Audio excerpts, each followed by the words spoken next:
ఇవాళ గుంటూరు నగరంలో అభివృద్ధి పూర్తిగా ఆగిపోయినది. ఎందుకంటే ఏ వైపు చూసినా గుంటూరు నగరంలో పూర్తిగా రోడ్లు గుంటల మయంతో నిండిపోయింది.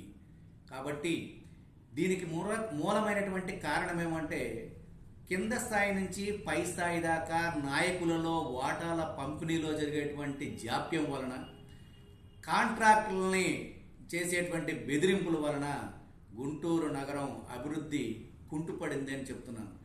ఎక్కడ తీసుకున్నా కూడా మనకి ఇక్కడ విఐపి రోడ్డు తీసుకున్నట్లయితే ఒక చిన్న కల్వర్టు, ఆ కల్వర్ట్ని ఇప్పటికీ 3 నెలల నుంచి ఆ కల్వర్టు ప్రజల రాకపోకలు పూర్తిగా నిలిపివేసి ఆ కల్వర్ట్ కంప్లీట్ అవ్వాలి. అది ఎప్పటికి అవుతుందో కూడా తెలియదు.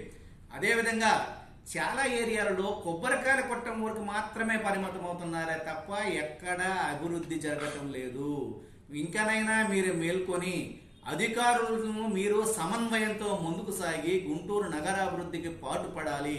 చుట్టుకుంట వాకింగ్ ట్రాక్ తీసుకున్నట్లయితే ఉదాహరణకు ఆ రోజు మా నాయకుడు లేళ్ల అప్పిరెడ్డి గారు 93 లక్షల గ్రాంటు రిలీజ్ చేసి అభివృద్ధి కార్యక్రమాలు చేసి చిన్న చితక కార్యక్రమం ఉంటే అవి కూడా ఇవాళ గడిచిన సంవత్సరాల నుంచి ఇంతవరకు అభివృద్ధి చేయాల.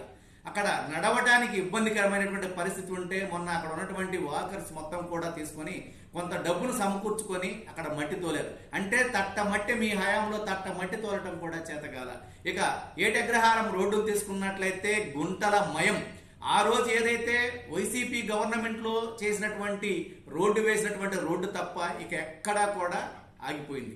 ఎందుకు ఈ అభివృద్ధి అంతా ఆగిపోవడానికి కారణం ఏంటంటే అక్కడ ఉన్నటువంటి కాంట్రాక్టులను అడిగితే మాకు బిల్లులు రావట్లేదండి, కమిషన్స్ ఎక్కువ అడుగుతున్నారు, ఆ కమిషన్స్ మేము ఇవ్వలేనటువంటి పరిస్థితి ఏర్పడిందని చెప్తున్నారు. కాబట్టి మీరు కమిషన్ కోసం కక్కుర్తి పడకుండా మీరు ఎక్కడైతే అభివృద్ధి ఆగిందో ఆగినటువంటి ప్రతి ఏరియాలో కూడా మీరు అధికారులను సమన్వయం చేసి మీరు ఆ కార్యక్రమాన్ని అభివృద్ధి చేసేటువంటి కార్యక్రమాన్ని చేయవలసిందిగా మేము సవినయంగా కోరుకుంటున్నాం.